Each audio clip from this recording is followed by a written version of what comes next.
Hi, everyone. It's a pleasure to join the Talks About Architecture series. And we want to thank Robert Jan and Sander and the Architecture Institute Rotterdam for inviting us. So I'm Daniel Norell. Hi, everyone. I'm Norell Rodhe. So we're Norell Rodhe. We're a small practice in Stockholm. And for the last 5 years, our studio has been in an atelier that we share with artist Helene Schmitz. Our studio is a place where we work, where we draw, write, make things, and so on. So it's a place for production, like a workshop, but it's also, in a sense, an archive of old models, for instance. And as the world went crazy last year, our studio has, through the Zoom window, increasingly become part of the schools where we teach. When we started the practice a few years ago, we taught together at the KTH. But since quite some time, I am teaching at Chalmers in Gothenburg and Einar at Konstfack here in Stockholm. In addition, our studio is becoming a storage depot for used materials that we temporarily assemble in the studio before shipping them off.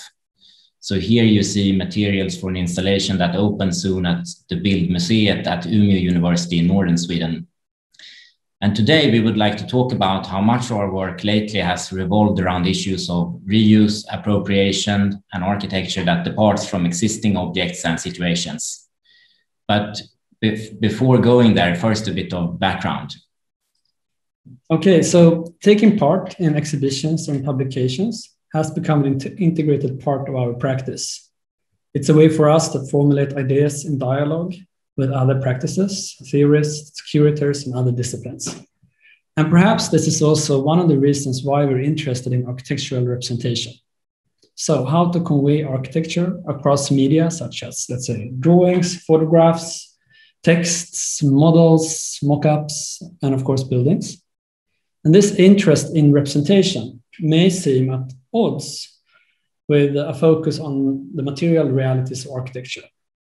But as we will argue, this does not have to be the case, let's say.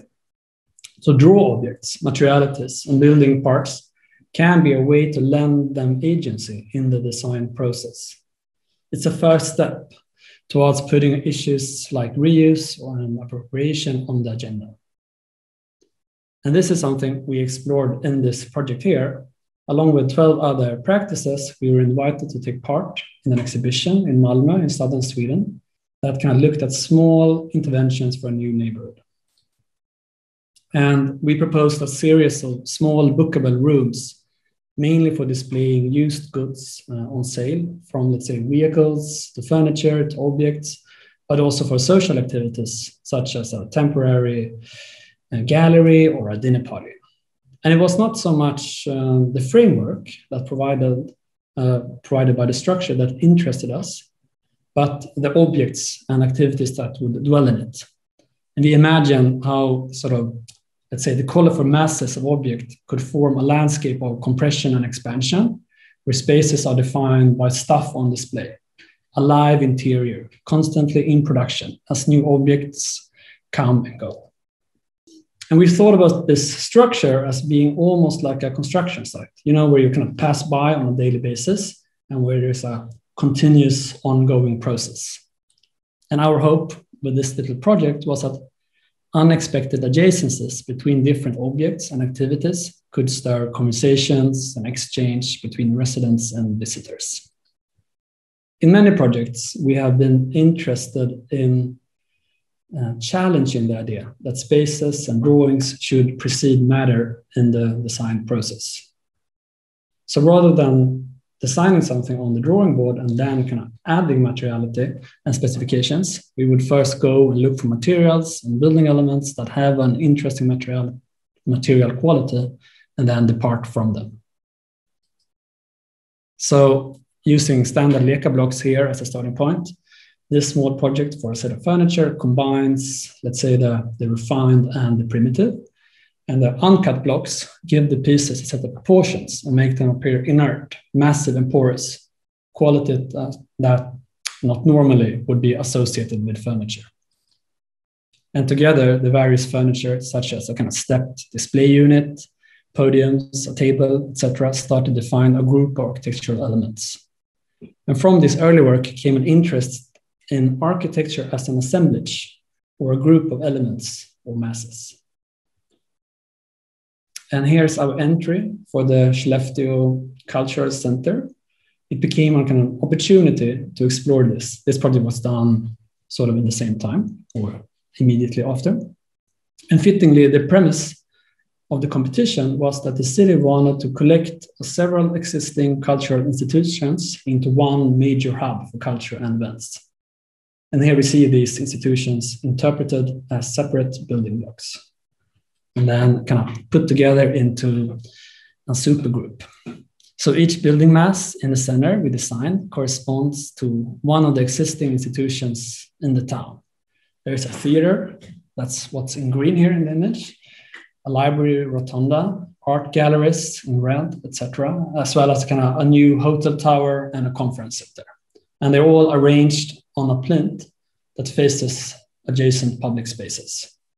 So it's a group form or an assembly approach, and that's interesting to us in this work because it allows for multiple identities and productive adjacencies and overlaps in between programs. And it also resulted in this almost Pyrenean interior, an urban condition, junctions, piazzas, landmarks. It's an interior city consisting solely of tightly packed architecture. And here's the first floor plan, theaters, auditoria, upper foyers, etc. And unfortunately, this was not a competition we won, but the project ended up gracing the facade of the Rudolph Hall at the Yale School of Architecture for an exhibition called Adjacencies. Here's a recent competition we actually did win for an observation tower in Latvia. And our proposal, it stands like a kind of friendly figure in the landscape of a nature reserve, looking out at various surrounding scenes. And the tower consists of a vertical gridded framework that scaffolds a series of discrete architectural features, dramatically kind of cantilevering from it. It's again a project that begins as an assemblage of parts or feature of objects. And each feature, or let's say add-on, directs views to a particular vista of the surrounding landscape. Tiny openings in the size of postcards frame details of a picturesque village scene at the sort of bottom center. An expansive oculus window directs views towards the vast woodlands, and let's say I am flying balcony offers a panorama some 30 meters above ground. And the varying views, they turn the visitor's promenade towards the top into a continuously unfolding narrative that links the specificity of the North Vidsimia landscape and the tower. And we like to think about this journey to the top as an exposition of ever-changing vistas, here illustrated with collages of historical landscape paintings.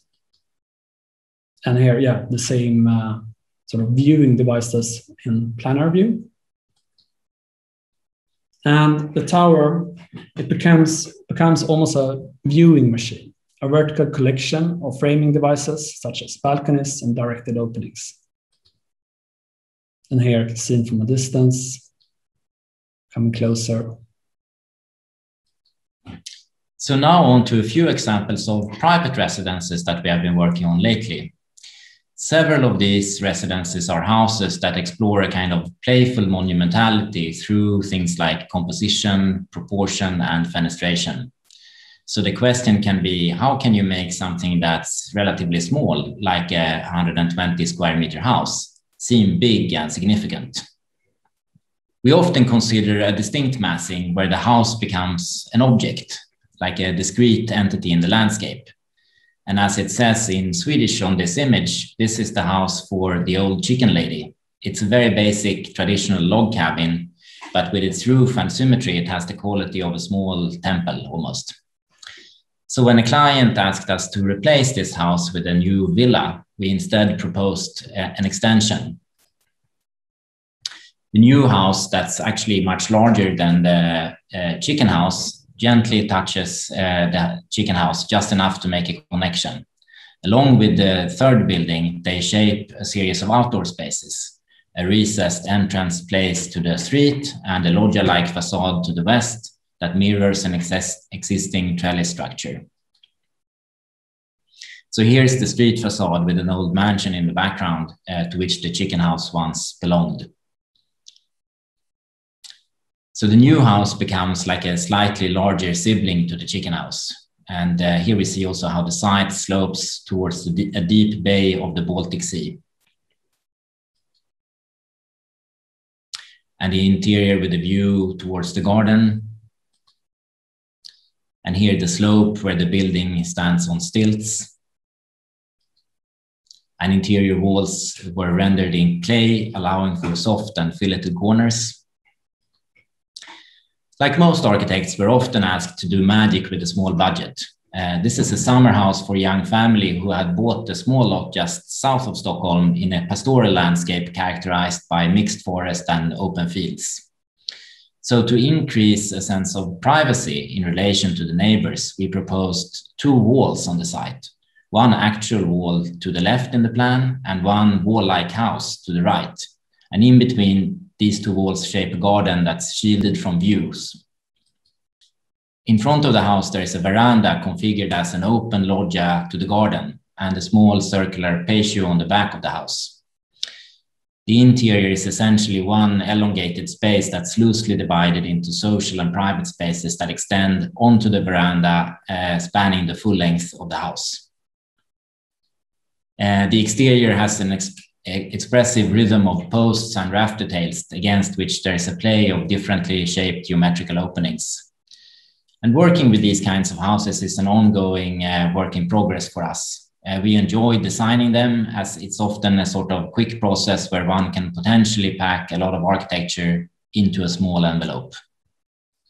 So here we see an axon that shows the interior and how it's an assemblage of masses that establishes a sequence of spaces. So approaching the site, the house appears as a small pitched gable that sits atop a gently sloping hill facing a field. And here the gable, moving up the hill and into the garden, reveals the main facade fronted by the veranda. And the veranda creates a backdrop against which domestic life and games and play, as well as the vegetation on the site, unfolds. On a rainy day like this one, the veranda becomes an in-between space where you can enjoy the garden through a curtain of water thanks to the gutterless roof.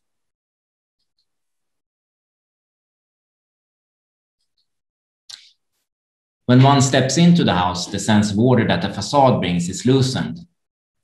So the interior is essentially one long open space that has been furnished with smaller monomaterial masses. And together with shifts in floor level, these masses loosely define rooms. And the rooms are strung together by a passage and a sightline that spans the full 20-meter length of the house. Openings on both gables extend views towards, on one side, the garden, and to the other side, back across the field from which one entered the site. Here's the living room with sliding doors to the parents' bedroom. And when the doors slide, they reveal another color and another materiality of the wall behind them. And here, just a couple of details of electricity outlets that are hidden in the floor and the sliding door. The view back across the field. And the view in the other direction. We also sometimes design apartments and interiors, and most buildings in the center of Stockholm are built between 1880 and 1970. So there's often a historical aspect to take into account, even in the interior. And this project reconfigures a 1920s apartment in central Stockholm as a central living space that extends into adjacent rooms to form a sequence. And 2 new sets of furnishings articulate passages and views between these rooms. On one side, the kitchen is recessed behind a bookshelf and a freestanding counter. On the other side, a bench has sunken into the wall, creating a window that frames views between social and private spheres. And there's a curtain that may be drawn to provide privacy when wanted. And together, these spatial relations makes the room seem spacious and varied despite the relatively modest size. The family that we designed this for grew, and they now moved into a new apartment that we're currently working with them on. It's located on one of Stockholm's main squares in a 1910s building, with quite a bit of articulation in the interior and things like reliefs, profiled moldings, etc.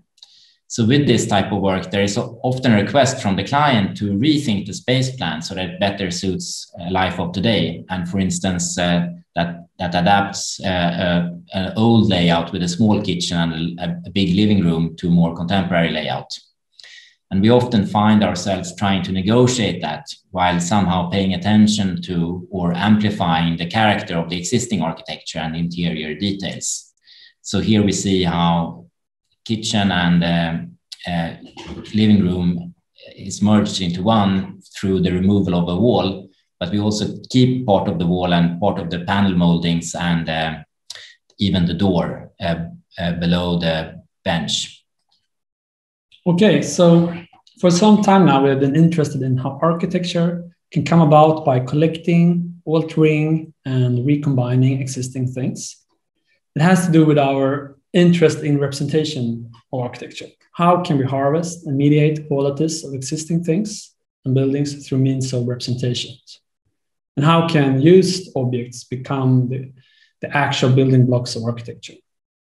They have an interest, let's say, in things that starts from other things. So this project, titled Dead Ringers, was born from an interest in Stockholm's smallest public buildings, like phone booths, restroom kiosks, and photo booths. And these urban kiosks are rapidly being outmoded and removed from the city's streets and squares without anyone really noticing it, let's say. And a few years ago, we noted that the telephone booths were removed, let's say for obvious reasons. So we started to document the range of kiosks in Stockholm based on photographs as well as archived drawings. We became almost obsessed with the kind of anthropomorphic proportions of these little figurative buildings. So if you look at this drawing, you can see how at the turn of the last century, some kiosks featured shingle-clad pitched roofs and slender legs, while more recent ones read as monolithic, with kind of boxy volumes made from formed metal panels and glass. But what ties them all together, despite stylistic differences, is the fact that they were all kind of shaped around the human body. So we used the documentation as a direct starting point for the design of a set of new strange copies of the disappearing kiosks. So here is one of our dead ringers seen in 3 different elevations. It's a building with kind of fronts all around it, where each of the fronts reveal a different character. And perhaps we could say that our take on frontality has been influenced by the great work of Bernd and Hilla Becher. And through their lenses, anonymous industrial architecture and infrastructures are turned into monumental solitary figures. The series of images shown in this slide kind of circle around one tower, showing the importance of kind of proportions and posture in relation to a building's character. So in frontal view, the building makes eye contact with the beholder. It's almost after it's a kind of dialogue starting between us and the building. And then in other views, we are just mute spectators. And our dead ringers, like the original kiosks, would be visible as small characters in the urban fabric. But unlike their ideally proportioned forefathers, they would be kind of disfigured, loop-sided, weirdly kind of postured. And the project eventually made its way into an exhibition called Public Luxury at Arkites, Sweden's National Center for Architecture and Design. And here's a view from the exhibition where the silhouette of the kiosk almost kind of correspond to one of the original kiosks that the piece was based on. And we like the fact that in some views, part of the overall form seemed to kind of fall into the projection plane of a facade, whereas in other views, the form kind of break or twist out of from the very same plane. It's a play between 2D elevation and frontality and three-dimensional mass. And a quick shot from the opening night. We quite like this view of the dead ringer standing like a majestic figure in a sea of people. And for a brief moment, the dead ringer we designed was stepped out from the museum and into the urban fabric of Stockholm. And in this work, formal features from the original kiosks were translated into a new massing via drawings. So the final piece is, in a way, a full-scale representation of the originals. But what we would like to move into now is a talk about how a more literal reuse can happen, where actual found objects and chunks of materials are harvested and assembled into new structures. Yeah, and this is current work. It's a research-based or a practice-based research project titled Interiors Matter that studies the life cycles of interiors, furniture, and building elements. And the project includes a series of furniture that gathers material and parts from different realms, let's say. And our experience is that there is often an element of serendipity when designing with existing things that are appropriated for other purposes. So in this table, the strip light fixtures, for example, had detailing and technical parts, let's say, that become unhooked from function and meaning. So in the table, one could argue that the detailing acquires a new significance. When we were assembling these chairs from found various metal objects, including a structure from an existing chair, the question of authorship became apparent. So without really knowing so, the structure was from a chair designed in the 90s by a close colleague of mine at the university where I teach, June the Stockholm. So in the end, who is the author of this chair? Is it us who just quickly arranged some metal plates to a structure, or is it perhaps him that designed this V structure? In the novel Invisible Cities, Italo Calvino elaborates on a city called Clarice, where the same building elements are continuously rearranged on an urban scale. And he says, the capitals could have been in the chicken runs before they were in the temples. The marble urns could have been planted with basil before they were filled with dead bones. Only this is known for sure. A given number of objects is shifted within a given space, at times submerged by a quantity of new objects, at times worn out and not replaced. The rule is to shuffle them each time and then try to assemble them again. And based on his text, we made a small model for an exhibition in Italy a few years ago. And in order to situate us within Calvino's Clarice, we went on a scavenger hunt in our studio, collecting the tiniest and most beautiful small objects that we could find and try to assemble them into a new facade. And recently we received an invitation to design and install a large-scale version of this piece for an exhibition at Bildmuseet in northern Sweden. So what if architecture, with its convention of strong part-to-whole relationships, would be developed using discrete objects from radically different origins? And to us, perhaps even more concrete, how can we translate this little model into a large-scale structure?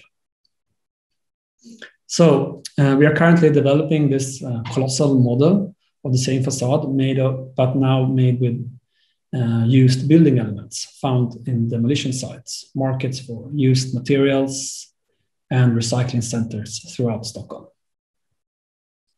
And when assembled, they form a structure based on a 1 by 1 meter grid, and based on their qualities such as, let's say, materiality, color, scale, patina, etc., a loose associative order is being developed. And it's a 5 meter tall structure, which is still then titled Clarice. And it's currently being installed at the museum in an exhibition titled Architecture of Transition. And it's curated by Pedro Gadano and Anders Jansson.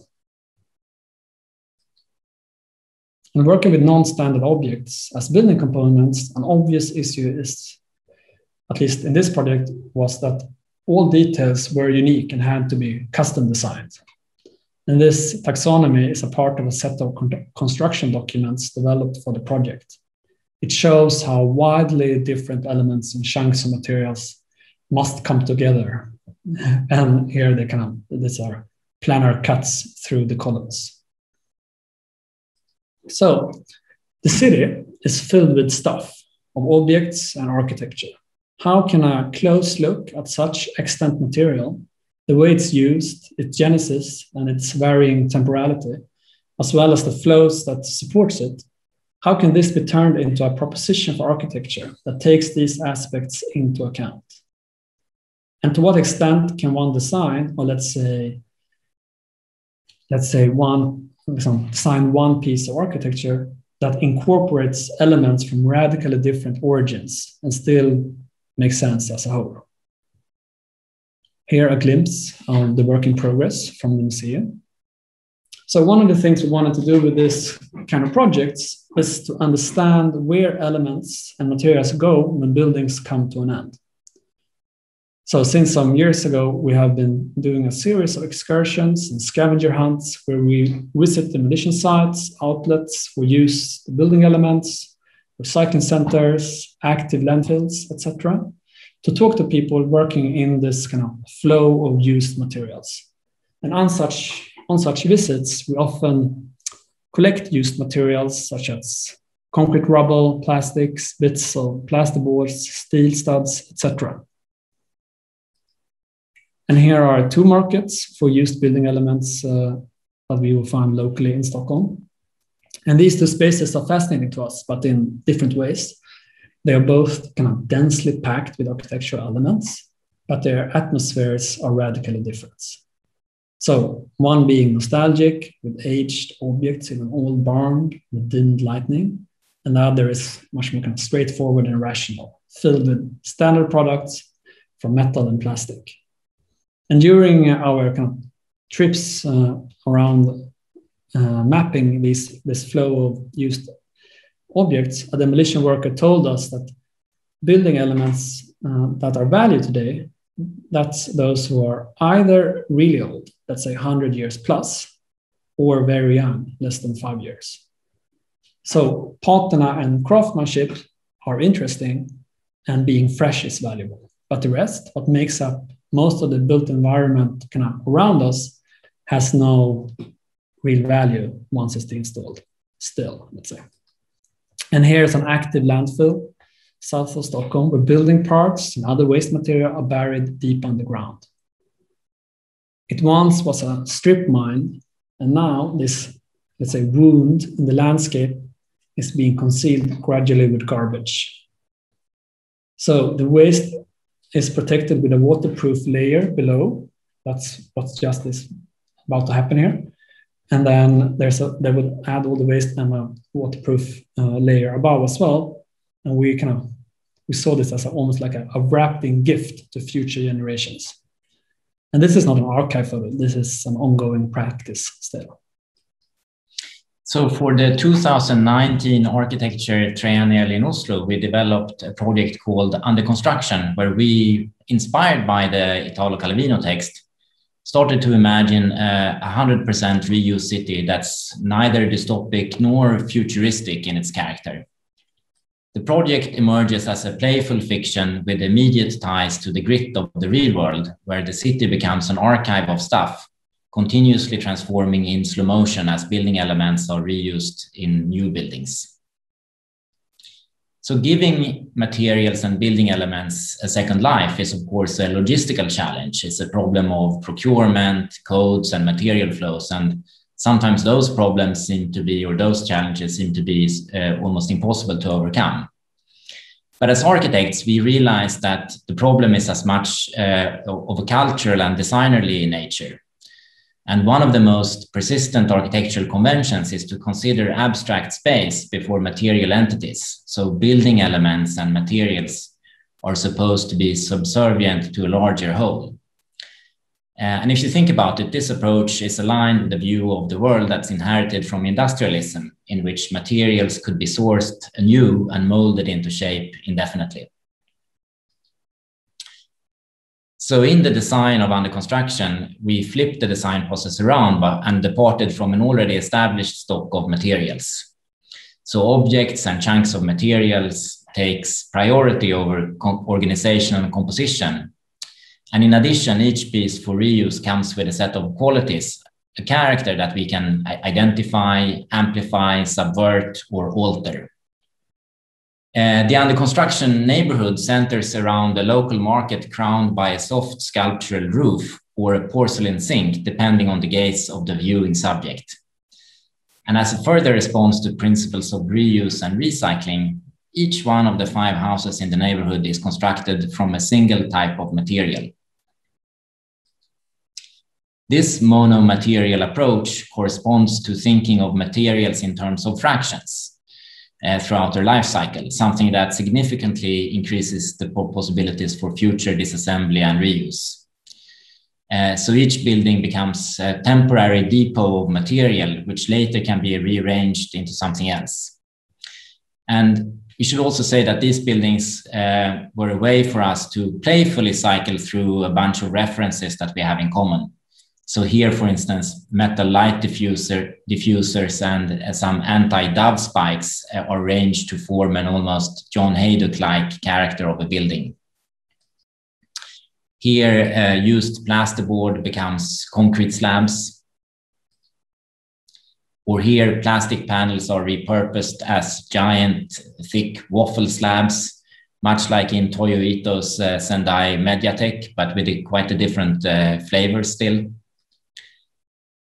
Or here, wooden panel moldings are reconfigured as big slabs, almost as if they were reused concrete sections.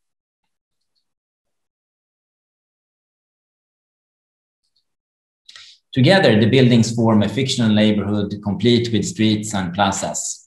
And one of the aims of the project was to have the design and the construction of the model, even though it's just a model, be a result of a direct interaction with the material flows that the project seeks to address. There is, of course, obviously a play with representation going on here.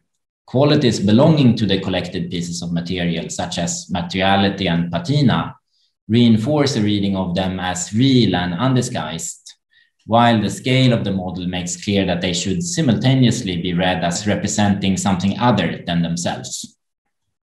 So the last Oslo Triennale was themed the architecture of degrowth, where Interrobang, the curators, explored the idea of degrowth to limit endless extraction of materials and natural resources. So the question at large was, how does architecture respond to that in terms of models of practice, aesthetics, and urban life, etc.? So when you're in school, you constantly receive feedback on your work. In practice, we have found that those valuable moments of exchange, when you get focused commentary from friends and from peers, are much more rare. So when we had the opportunity to exhibit under construction in a local architecture gallery in Stockholm, where we are based, we invited friends, colleagues, and critics to a seminar where we discussed the work and the issues that it raises. And this became a way for us to build discourse on reuse and appropriation and advance our positions. Such discourse can, of course, be linked to the past, and architecture has a rich history of design that departs from a used stock of materials. This has been especially true for pre-modern and post-modern times. So spoliation, the appropriation and reuse of antique building elements, was common during the Middle Ages. And in the late 1960s, architecture theorist Charles Jenks coined the term ad hocism that came to be associated with a quirky practice of appropriation. These historical practices establish precedents for a process that has inspired us, in which the act of design unfolds in an encounter with a specific and limited stock of materials. So the medieval use of reclaimed building elements from Roman and Greek times has often been seen as a misuse, since the classical ideals and orders were not followed. But some art historians have instead argued that the use of spolia amounted to an alternative order, as we can see in this slide, that was based on a new aesthetic bias for diversity and patterning. This might be an important reminder for us today that to support a more sustainable use of materials, we might have to rethink our aesthetic preferences. So sustainability is, in this sense, very much a cultural and architectural endeavor and problem. In pursuing work of this kind, we have noted that used building elements often have qualities and dimensions that resist standard means of architectural representation and production. Here are a few slides from a recent research project titled Completions that outlines an approach to reuse where building elements are integrated into new assemblies by means of 3D scanning and fabrication. So the project surveys and completes, or let's say repairs elements found in a state of disrepair with new adjoining parts. And based on this idea, we developed 3 pieces that used salvaged building elements: a window frame to the left, a door in the middle, and a mantelpiece or fireplace to the right. In the project, we explored how the exactitude and rich materiality of models obtained with scanning can provide an alternative to the abstraction that comes with typical CAD drawings. The scanning process, unlike the eye of a human conducting a manual survey, does not discriminate between what has been intentionally designed and what's circumstantial, such as the patina in this old window frame. It simply captures an object in the state it was found in, including color and texture. And we argue that this ability to see objects devoid of human preconception resonates with a speculative reuse practice. So in this sense, scanning can distance an object from its original context and function, and thereby open up alternative possibilities for use as well as for interpretation. Taking cues from spolia and ad hocism, the completions lie somewhere in between dutiful repairment and an exquisite corpse. So here, the completed window frame where 2 of the sawn-off ends are effortlessly bridged. One could question whether that's effortlessly. Hopefully it looks effortless, at least. But there's quite a bit of work behind it, of course. By playing with straight edges and fractured edges of leftover marble sheets, like a puzzle almost, these fragments of marble form a grotto-like mantelpiece. And here a detail where the edge of one stone is cut with a water jet to match the randomly fractured edge of another, so that they magically lock into each other. Here, a double door where the wear and tear of an original door to the left is transferred into a matching new piece on the right by means of scanning and fabrication. And so thanks to the symmetry between the old and the new, the accidental character of the spots of worn-off paint and the patina shifts so that they start to read as almost intentional articulation. And we're currently developing these completions into a room-size installation that's set in a near future where the combination of automation and resource scarcity has reversed the current relations between craft, which today is expensive, and materials, which today are cheap. Okay, we wanted to end this talk with a recent project that builds on this thinking in a much more casual way. So if you look close enough, very few buildings are static. Here's an historical survey of an old Navy building in Stockholm. It was built as a small single storage in the early 18th century. That's what's in dark gray here in the image. And it has since kind of grown gradually in all directions. We feel for this building. It tries to look kind of proper and proud, But if you pay attention, you will see conflicts and negotiations all over. And the Royal Institute of Art in Stockholm, they asked us to transform the ground floor of this building into their new home for students and faculty working with photography, moving images, and performance art. So here, the exterior, as it stands today, it has a kind of strong sense of unity that disguises the fact that it's a building and that's almost an assemblage of extensions. And Stockholm, it's a city on islands. The Royal Institute of Art is located on Skeppsholmen, once dedicated to shipbuilding, now home to several cultural institutions such as the Museum of Modern Art, as well as the Royal Institute of Art. And after suffering from a big fire a few years ago, the institute is now growing, and it's using the building stock on the island. And the island then becomes a campus for the institute. So the building we are working with is on the sort of top here in black, whereas the main building is on the south end. Our transformation treats the building as a found object, and the design, it aims at turning old accidents, let's say, into architecture. So, for example, in the 19th century, someone added a support structure as the building was growing vertically, with kind of raised timber posts placed in front of the windows. So this drawing shows how we insert a new partition wall to create seminar rooms, and how this wall becomes a backdrop for the posts, projecting the window layout of the front facade just onto it. And the project responded to a new, less hierarchical model for art education developed by the Institute, where faculty, students, workshop staff, etc., are grouped around the subject of study rather than based on their academic rank. So here we have discursive spaces, let's say seminar rooms to the bottom of the plan, and then spaces for production just next to them on the top. And solving circulation was tricky, since we weren't allowed to make new openings larger than 5 centimeters in the load-bearing walls for preservation reasons.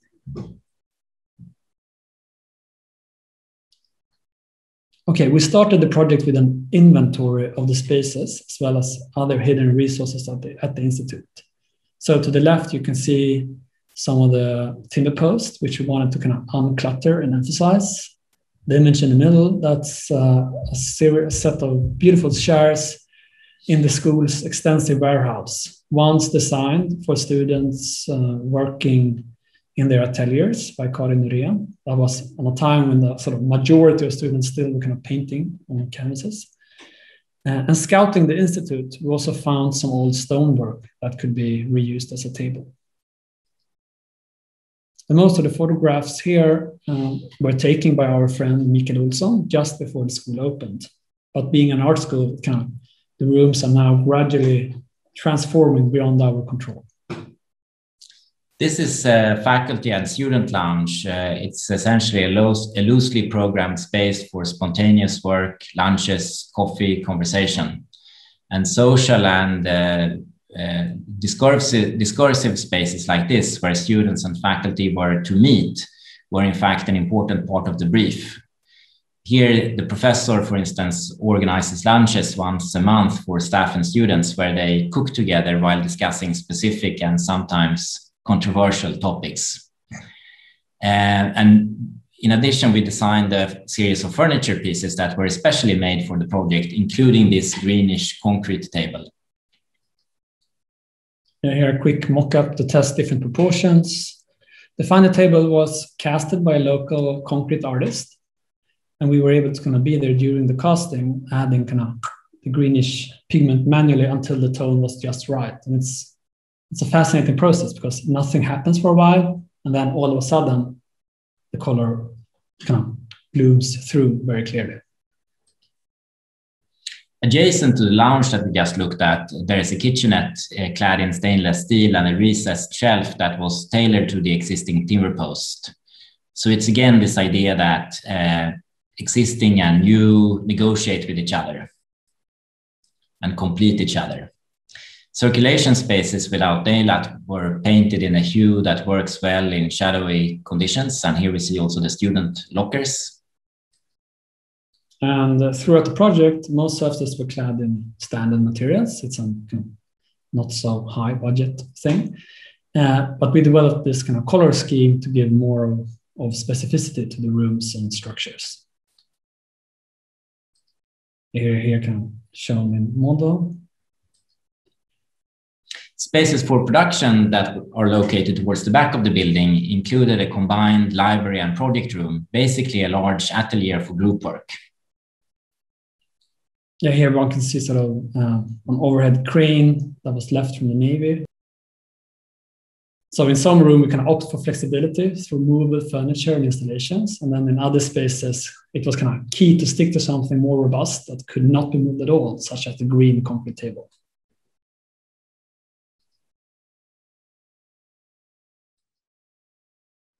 Here, a niche in the faculty lounge with a bespoke unit for books and storage that's fitted to the niche. So the project overall transforms the existing interior through many small and precise additions, like this one, rather than through a material and budget-intensive transformation of the building as a whole. Okay, here, finally, the space filled with people. It's from the inauguration that faculty, students, and guests gather around our big table just before sort of the pandemic changed everything. And this leads to a question: when does architecture start and when does it stop? We see a kind of need to consider architecture and its constituent elements and materials in a widened temporal framework, including the sourcing and processing of materials, maintenance, and how and where a building is eventually laid to rest. And this last question, along with some of the previous themes we have discussed, have to do with control and letting go, or how to integrate aspects of chance or entropy in the conception of architecture. All right, Robert, John, and Sander, thank you again for having us.